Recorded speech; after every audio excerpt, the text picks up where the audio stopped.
Do you know your medicine? Weed Maps and SC Laboratories bring you an educational series on the science of clean and safe cannabis. Today's cannabinoid profile is on Delta-9 tetrahydrocannabinol. Hi, I'm Dr. Bonnie Goldstein, and I've been educating patients about cannabis for a number of years. And today I'm going to talk a little bit about Delta-9 tetrahydrocannabinol. It's the most prominent compound found in the cannabis plant. It was discovered in 1964 by researchers in Israel. Cannabis has been used for many, many years, thousands of years, but nobody knew exactly what was in it. In fact, that same group continues to do research on cannabis to this day. THC starts out in the plant as geranyl phosphate and allotolic acid. Through an enzyme-catalyzed reaction, the geranyl phosphate and the allotolic acid are catalyzed to cannabigibberellic acid, or CBG A. The CBG A is the precursor to several of the cannabinoids. To make THC, we go through the pathway catalyzed by another enzyme called THC synthase. It allows the CBG A to become THC A, or tetrahydrocannabinol carboxylic acid. The THC A has very different effects than the THC. Now with heat or over time, the THC A can decarboxylate into THC.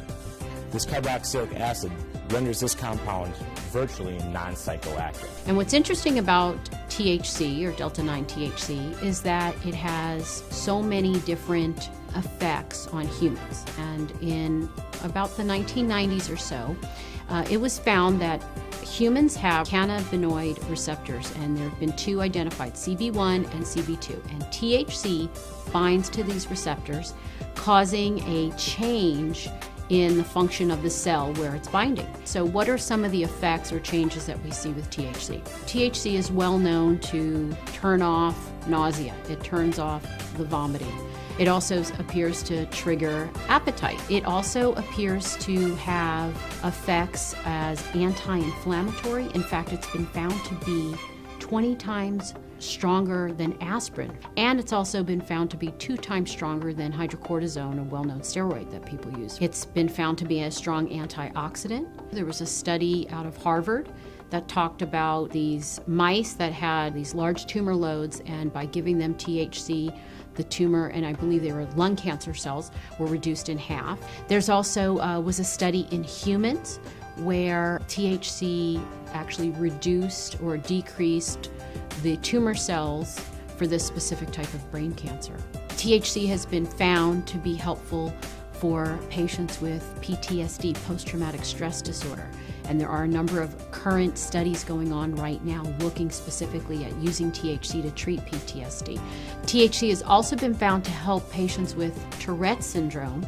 And Tourette's is very difficult to treat overall because the medications that can help often have very significant side effects, especially in young people.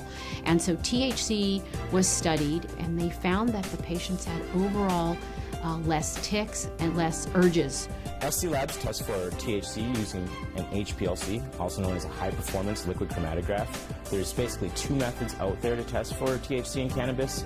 Some people use an HPLC, other people use a GC. The problem with the GC, or gas chromatograph, is that the process actually heats the cannabis up and measures it based on the boiling point of the different constituents in the resin.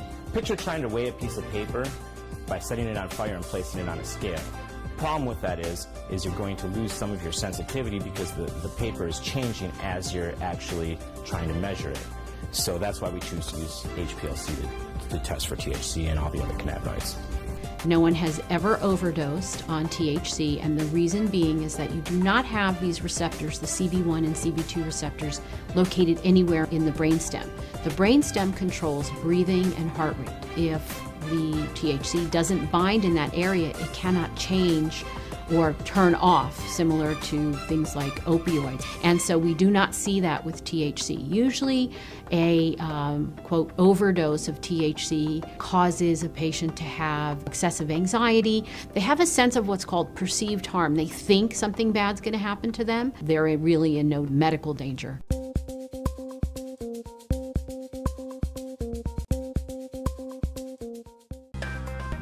Today's cannabinoid profile is on tetrahydrocannabinolic acid. THC A is another cannabinoid found in the cannabis plant. THC A stands for tetrahydrocannabinolic acid. Cannabis actually produces carboxylic acids as opposed to the non-acidic forms like THC. So when you hear of THC in plants, there's actually very little THC in plants. It's mostly THC A. THC A is actually not psychoactive. With heat or with time, the THC A will convert into THC, and that's what's psychoactive. So when we smoke cannabis, we're smoking THC A, but the heat is actually turning that THC A into THC, and that's what's giving people the psychoactive effects that we come to expect from cannabis. THC A has been found to have its own medicinal properties in that it's anti-inflammatory and it appears to modulate the immune system, meaning it can suppress it or enhance it. What's interesting about THC A is that it can be measured by medical cannabis testing, and it does allow for a patient to know the total amount of THC that's in the plant. So usually when one gets their medical testing results on a certain plant, the THCA will be expressed in percentage. And let's just say it's about 16%, and then the THC may be in a very small amount, but overall added together, that's what gives you the potency of THC. We have a drawing of basically the synthetic pathway that THCA takes. So we start out with geranyl pyrophosphate and allopulic acid. They combine to form what's called cannagibberellic acid, another acidic cannabinoid. And the cannagibberellic acid, or CBG A, basically folds in upon itself and form rings, which gives us the final structure using the THCA synthase enzyme to form THCA. And THCA we have down here is very similar to THC. The only difference is this carboxylic acid group that's attached to the THCA. So when heat occurs or over time, that carboxylic acid will release as CO2, and we'll be just left with THC. Now, interestingly, when one tests medical cannabis in a lab, there are different methods, and the method that many labs use is called gas chromatography. Now, unfortunately, gas chromatography requires heating up of the plant, so what happens is the THCA actually gets decarboxylated in the lab. And that's why we use HPLC, because we feel that the acidic cannabinoids play a very important role, and in knowing the ratio between the THCA and THC is important for judging the quality of the cannabis as well as the effects the cannabis is going to have on the patient. So it's very important. And in with other products such as edibles or non-inhaled products, it's much more important because, as I said, THCA has very different properties physiologically as well as psychologically than the THC. It's very important to know those numbers in the non-inhaled products. So you actually have a very accurate measurement of the THC that's in the plant. There's nearly enough study that's gone into THCA or some of these other acidic cannabinoids. The studies that have been done show very great promise in the possibilities of these acidic cannabinoids and different administration routes and stuff like that. So hopefully with the work we're doing here at SC Labs, bringing awareness of these compounds and showing people what compounds are actually in their medicine, will bring about that awareness, and we'll be able to inspire people to pick up the torch and carry it further and get this research done and start finding out exactly what benefits these compounds can have. But there needs to be a lot more research.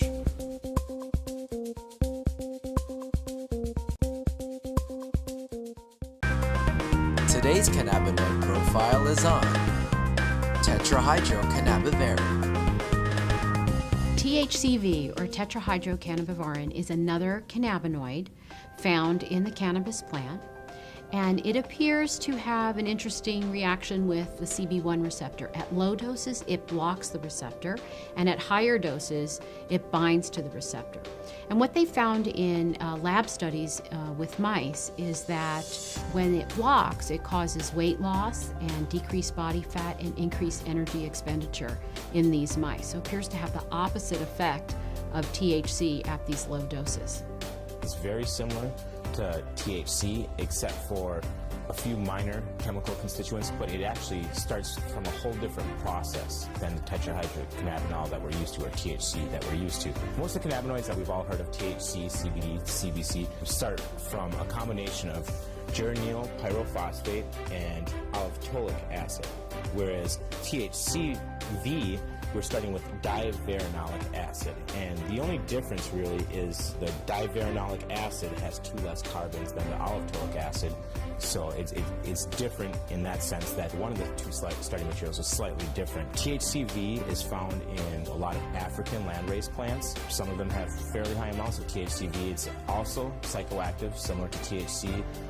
The effects are described slightly different as more of a psychedelic high. The 2 compounds combine through an enzymatic process to form cannabigerolic acid, or CBGVA. CBGVA synthesizes to THCVA through an enzymatic process using the THCVA synthase enzyme. So THCVA is very similar to THCV, except for it has this carboxylic acid group attached to it. And now with heat or over time, this carboxylic acid will release from the molecule, and then you'll have THCV.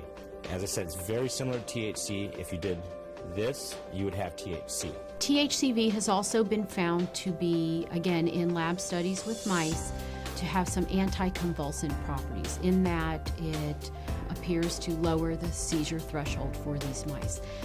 There's not very many studies on THCV, and I do know that it's being studied in many labs right now. Certainly it holds some medicinal benefits, and it would be great to have more studies so that we could really know what its properties are. We feel the minor cannabinoids are very important to patients, and we're looking to get patients as much information as possible so they can make the most informed decisions possible. So they will be coming very soon from SC Labs.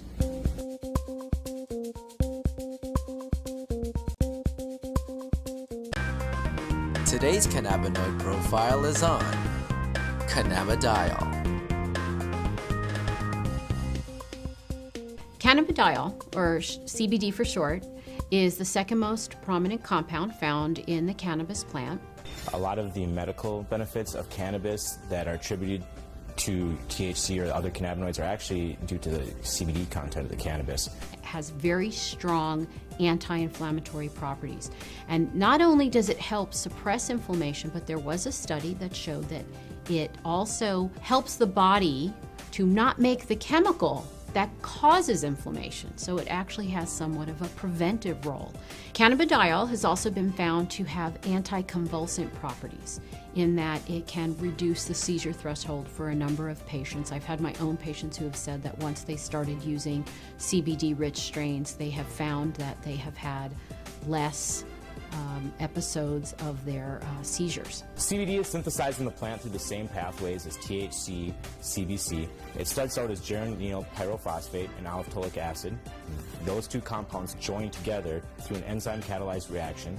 Cannabigerolic acid, CBGA, is the starting material for CBDA, THCA, and CBCA. So CBDA synthase, if it's found in large enough amounts, will take this cannabigerolic acid and make it into cannabidiol carboxylic acid, which is CBDA. CBDA is CBD with a carboxylic acid attached to it. Now, with heat or through time, this carboxylic acid will naturally release from the compound, as it is very unstable, and become CBD. This process right here, where we lose this carboxylic acid, happens at about 80 degrees Celsius. A number of studies were done where they actually gave patients an overdose of THC to see what would happen when they then added CBD. And CBD completely turned around the negative effects of an overdose of THC without changing the levels of THC in the blood. So that means that CBD exerts its own medicinal, just doesn't reverse THC, it actually has its own medicinal properties. CBD has been found to cause cancer cells to what we call commit suicide while preserving the normal cells. And what appears to happen is it appears to bind to the receptors on the cancer cells, which then induce the cancer cell to kill itself. Cannabidiol has also been found to be what we call biphasic in terms of sleep. So at low doses, it's what we call alerting. It kind of keeps you awake. At higher doses, it can be very sedating and cause you to sleep. But what's nice about that is you can control whether or not you are alert or you're feeling tired. When I started testing cannabis about 2 or 3 years ago, we saw virtually no high CBD plants. Almost every plant we tested was high in THC, anywhere from 10% to 20% THC, with some outliers on either end. Some plants would have maybe 1% CBD at the max, 1.5% CBD at the max. Now that we've been testing for a while, we see anywhere from 8 to 15% CBD and maybe 5 or 6% THC in these strains. Some strains we get a 50-50 ratio. It can happen in all different ratios, but what it is it's a recessive gene in plants. So we have breeders have to actively go and try and breed this back into these plants and find these high THC plants that might have that high CBD gene locked away and breed them together and see what they find. And really the only way you can know if it's high CBD A is to test it. With testing and growers or breeders having access to that knowledge base, we see them coming back and reversing some of the trends of the last 30, 40, 50 years and breeding the CBD back into the plants. Now, there have been a number of studies that have looked at cannabidiol, CBD, exerting a protective property to damaged neurons. And it appears that in the studies, CBD protects the nerves by inhibiting the process by which nerves are damaged. CBD has also been shown to protect against brain injury. When patients or lab animals have had a brain injury, CBD appears to protect the brain from damage that occurred to the nerve cells. The studies have shown that it can actually fight MRSA, which is methicillin-resistant Staph aureus, a notorious bug that is resistant to a number of antibiotics. A topical application of cannabis was able to fight the infection, and the MRSA was eradicated from that infection site. SC Labs tests for CBD with a high-performance liquid chromatograph, also known as an HPLC. There's 2 different ways you can test for cannabinoids. It's either with an HPLC or with a GC. If you hear of someone testing with other methods, it's probably not a scientifically validated method. But the problem with the GC is that the GC uses heat to test for these cannabinoids. And as I said earlier, all the acidic cannabinoids are very sensitive to heat. So the GC can give you no information about the acidic cannabinoids. It can only tell you about the non-acidic cannabinoids. The heat is decomposing these compounds. It's definitely decarboxylating all of them. And you're trying to measure it as these compounds are in a state of flux. And that's just, it's kind of fuzzy. So we use the HPLC because it keeps the cannabinoids in their natural state. They're in their liquid state. There's no alteration. There's no heat or anything like that happening. And so we get a much more accurate and a much more realistic picture of what's actually in the sample that we're testing. One of the important things for people to understand about cannabidiol is it is not psychoactive. That means it does not change your mood, your mentation, the way that THC has psychoactive properties and can actually cause what we call the high. CBD does not do that. For patients who are not interested in the THC effect but are interested in the CBD effect, this is a terrific choice for them to have.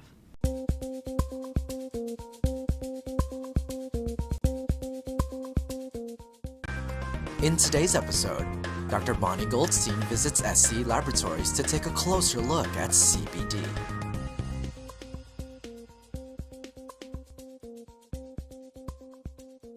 Hey Josh, how you doing? Good, it's good to see you again. I was really excited to come back and maybe we could talk about CBD today. You know, cannabidiol has been something that a lot of my patients have been asking about, and I just wanted to see, we didn't really get a chance to look. All right, it's really exciting. We've been seeing a lot of high CBD strains coming through the lab, so let's go in the back and I'll show you some results. All right, sounds good. So Bonnie, I'm really glad you stopped by. I've got some interesting things to show you. We've had a lot of high CBD samples coming through the lab. Oh great, I can't wait to see it. So here's an example of the majority of plants we see equals out to 16.2% total THC and 0.9% total CBD, and that's representative of a good 99% of plants we see coming through the doors. Maybe 0.5% CBD up to 1.5% CBD. So in comparison, take a look at a high CBD strain. This is a Harlequin, a high CBD strain. We have 5.2% total THC and 11.3% total CBD. These used to be very rare. We're starting to see them a lot more now. So why is it that the THC is so low? All right, well, before testing, breeders would breed selectively just for THC content. We don't usually see 15% THC and 15% CBD. The plant still seems to only be able to make so much resin. Well, and I know from scientific studies that I've looked at that CBD is not psychoactive. So for a person who is got some inflammatory condition or some type of other illness who wants to use medical marijuana, they may find that if they're a person who doesn't want the effects of THC, that a high CBD strain is going to give them that medicinal effect without giving them the euphoria or lethargy or whatever it is that they get from the THC. Let me see who that is. Hello? Oh, she's here. Okay, great. Just so happens, I think we have a guest who might be very relevant to the conversation we're having right now. Let's great. Let's go talk to her. Sarah. Hi. It's great to see you again. You too. Bonnie, this is Sarah Russo from Project CBD. Oh, hi, great to meet you. You as well. So tell me all about Project CBD, Sarah. Well, Project CBD, we're an educational news service, and we focus on the reintroduction of CBD as a news story. Over a year, we've eventually seen that dispensaries have begun carrying it and patients have begun using it. They, really like an option that's more functional. They can carry about their day. So, I've done a lot of reading about CBD, and, you get kind of amazed that something could have so many benefits. And so the things that I've read about is it's, anti-inflammatory, and I've actually seen that with my patients, anti-anxiety, has anti-psychotic, and also can balance out if somebody has too much effect from THC, it will balance out the THC effect. Neuroprotection and anti-convulsive, anti-emetic, anti-spasmodic, it stops spasms. I mean, it's amazing that one medicine would be able to do so many things. CBD and THC work synergistically, and they both have anti-tumor properties as well. Yeah, and I believe there's a study coming out shortly where they've been looking at veterans who've been suffering with PTSD using medical cannabis, so that'd be great results to check out. We actually work very closely with an organization called VAM, which is the Veterans Alliance for Medical Marijuana, and they've been working with their patients who are all veterans, and many of whom are suffering from post-traumatic stress disorder. They've been having great results with the high CBD-rich medicine, just in helping to alleviate some of the anxiety some of these vets are feeling. Funny, I was on your website checking out Project CBD, and I saw that there's a survey for patients. Can you tell me about that? So the Society of Cannabis Clinicians has created the first real-world study on the effectiveness of CBD. Because previously with CBD there have been clinical trials or laboratory situations. It was done in a test tube or with mice. And then clinical trials, there's been a couple, but in a controlled setting. And so this is the first real-world study, and it's examining patients in their normal everyday life. And so we work in conjunction with the Society of Cannabis Clinicians, and we promote their survey. And also we encourage patients, anybody who is interested in CBD, to contribute news and information to us. If you're a grower, we want to hear about it. What are you growing? If you have a new strain that's just been tested at the lab, we want to hear about that too. We couldn't be doing the work we're doing without lab-tested medicine. The whole CBD topic actually is what makes me really excited to be a part of the testing industry. With testing, a lot of times we kind of fall into the trap of what's the highest THC strain.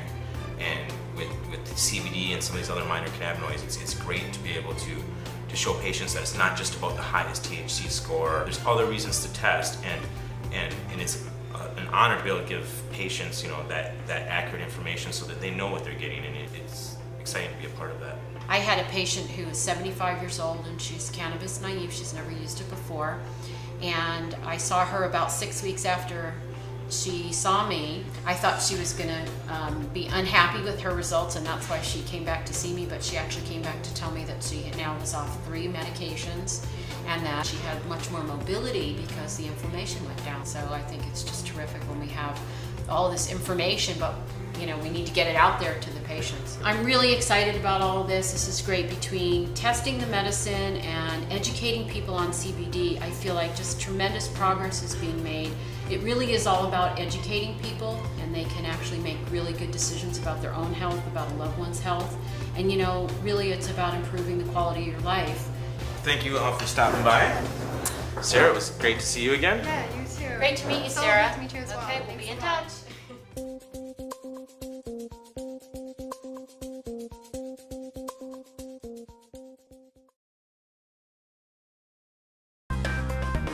Today's cannabinoid profile is on cannabinol. Cannabinol, or CBN, is another cannabinoid found in the cannabis plant, and it appears to result from a breakdown of THC, so it's considered a breakdown product. It's found in the plant in varying amounts. It's a little bit different than some of the other cannabinoids in the fact that it's not naturally synthesized by the plant, but it's more of a breakdown or degradation product or a metabolite of THC.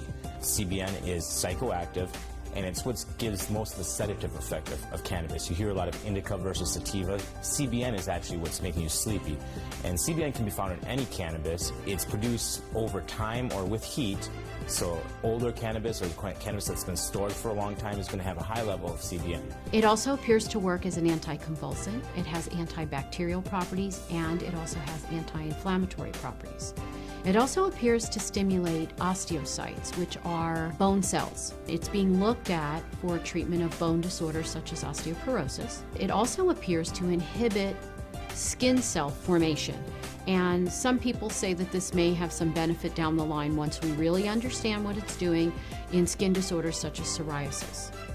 I'll show you how CBN is synthesized in the plant. CBN starts with gyryl pyrophosphate and allopulic acid, like most of the cannabinoids.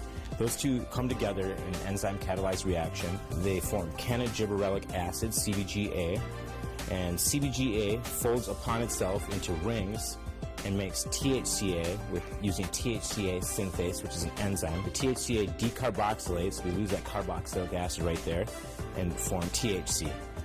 THC, over time or with heat, will degrade into CBN, and all that's happening is we're losing hydrogen atoms and forming double bonds in this ring right here. That causes a weaker interaction for this compound with the CB1 and CB2 receptors. That weak interaction is what leads to the sedative effect and the sleepiness, drowsiness associated with CBN.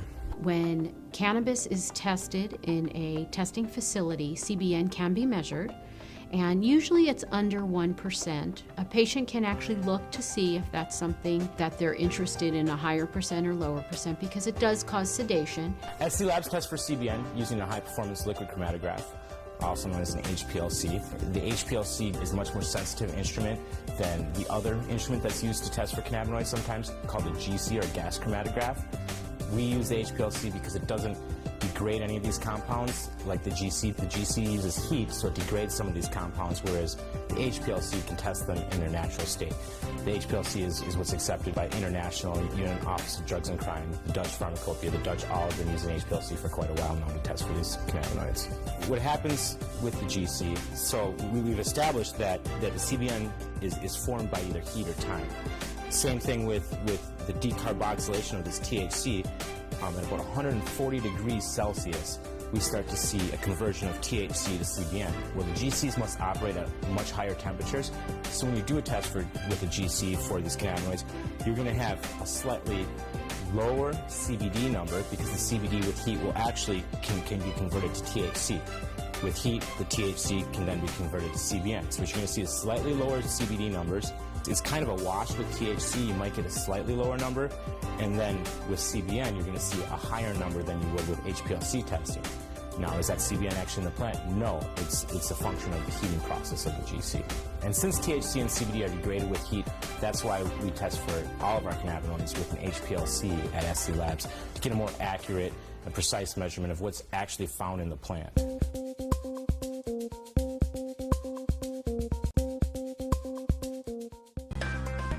Today's cannabinoid profile is on cannabigerol. Cannabigerol, or CBG, is a cannabinoid that's found in the cannabis plant that is actually what we call the precursor to THC and CBD. So it's the first compound that's made. There's an enzymatic reaction which then leads it to be made to change into THC or to change into CBD. Sort of the stem cell, you'd say, of all the other cannabinoids found in the plant. It can form THC, it can form CBC, it can form CBD, and even some other minor cannabinoids. It's never really found in very high amounts in plants because as soon as it's created, it's sent along a chemical pathway to form another one of these cannabinoids. But in its isolated form, it definitely has a lot of medical potential. It's a very, very strong anti-inflammatory. It inhibits GABA uptake, and so GABA is a neurotransmitter in your brain, and when GABA is inhibited, you actually have muscle relaxation and you have anti-anxiety effects. So it appears to promote similar effects that CBD has. It also appears to have antidepressant properties, and it also appears to have some modest antifungal properties. A lot is not known about the medicinal properties of CBG as it occurs in very small amounts and usually is not isolated out to be tested on its own. But it appears that it works in conjunction with the other cannabinoids to give that overall synergistic effect that people get with medical marijuana use. Here we have the synthetic pathway for CBG A. You start out with geranyl pyrophosphate and allitolic acid, and those two join together to form cannagibberellic acid. And here's the structure of cannagibberellic acid.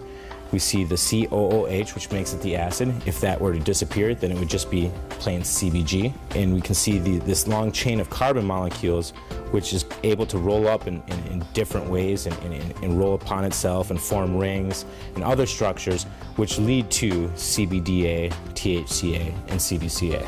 So when we have undifferentiated CBGA, what enables this molecule right here to become CBD or THC or CBC are enzymes. And enzymes are sort of helpers to help catalyze these different reactions that have to occur in plants and animals. Normally chemical reactions occur under extreme conditions. Lots of heat, very acidic conditions, very basic conditions. But in the body we have these enzymes which sort of grab the molecule, in this case CBGA, and kind of form it into the new molecule and make that energy that it takes to form the next molecule much lower than if it were just by itself. So the enzymes become the limiting factor or the decision maker in what is formed next. If the plant makes a lot of THCA synthase, then we're going to get a lot of THC. If the plant decides to make a lot of CBD synthase, we're going to get a lot of CBD. So the way we can play around with the different levels of cannabinoids is by altering the amounts of these different enzymes in the plant. That can occur through breeding, it can occur through genetic manipulation, whatever it may be. With the legal restrictions placed on cannabis and other restrictions, there hasn't been a lot of real good research done on CBG and these other minor cannabinoids. Hopefully with the work SC Labs is doing, we'll see more breeders and more cannabis patients and more researchers all take note that there's more in cannabis than just THC, and some of these other compounds are very, very interesting compounds. They're all bioactive, so hopefully we can help spur some of that knowledge and to really finish some of this research that needs to be done and unlock some of the mysteries of these minor cannabinoids.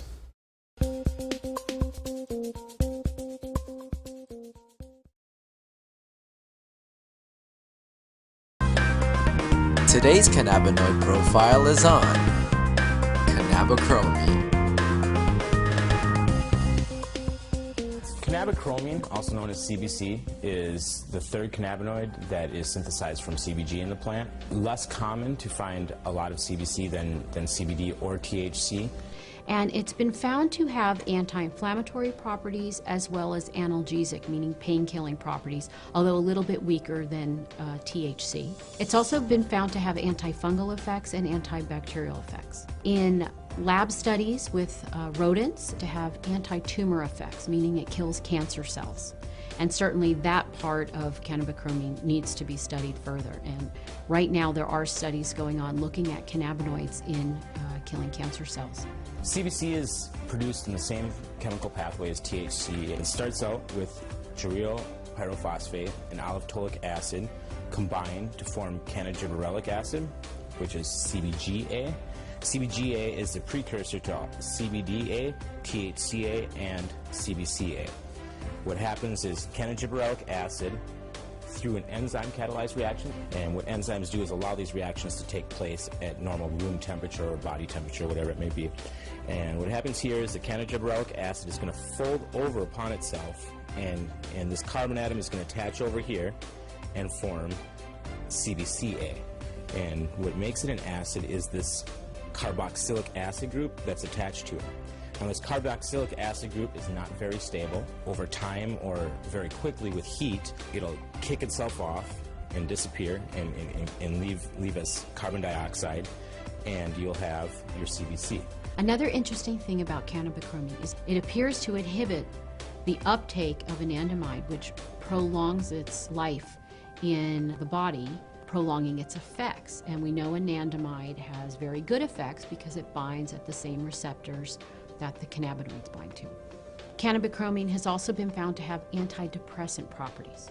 Here we have a three-dimensional representation of CBC. We have the two rings. The black balls represent carbon atoms. The red balls represent oxygen atoms, and the white balls are hydrogens that are attached to each. The structure is quite a bit different, as I said, than THC or CBD. We don't have that folding in, and the ring structure is much different. But it's the same amount of carbon and hydrogen and oxygen atoms. It's just rearranged differently. Bonds are placed in different areas. Patients normally don't use CBC to determine their medication. They're really looking more at THC, CBD, and CBN. But we do know that this cannabinoid has many benefits and certainly warrants much more study.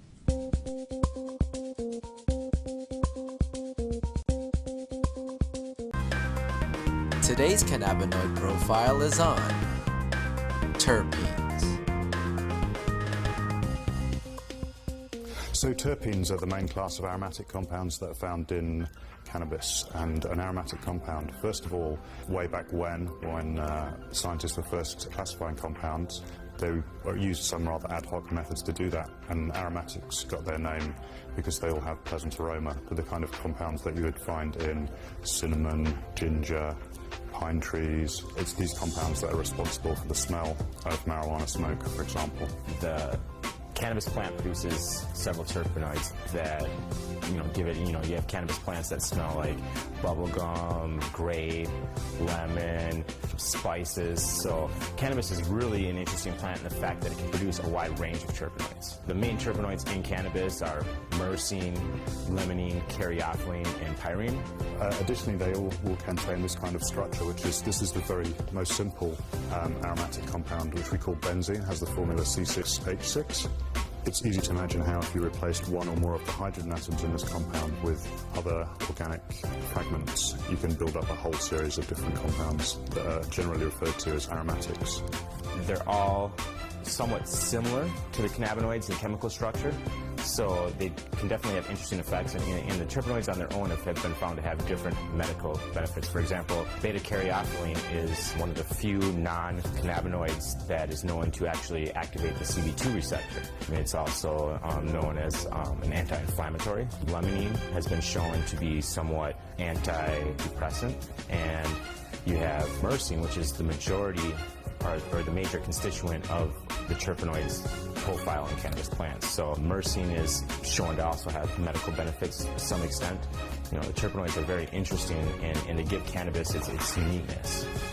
You have one plant that is a 16% THC plant, you have another plant that's a 16% THC plant, but yet they give you somewhat subtle differences in the effects they have on you. And a lot of that can be attributed to the terpenoids.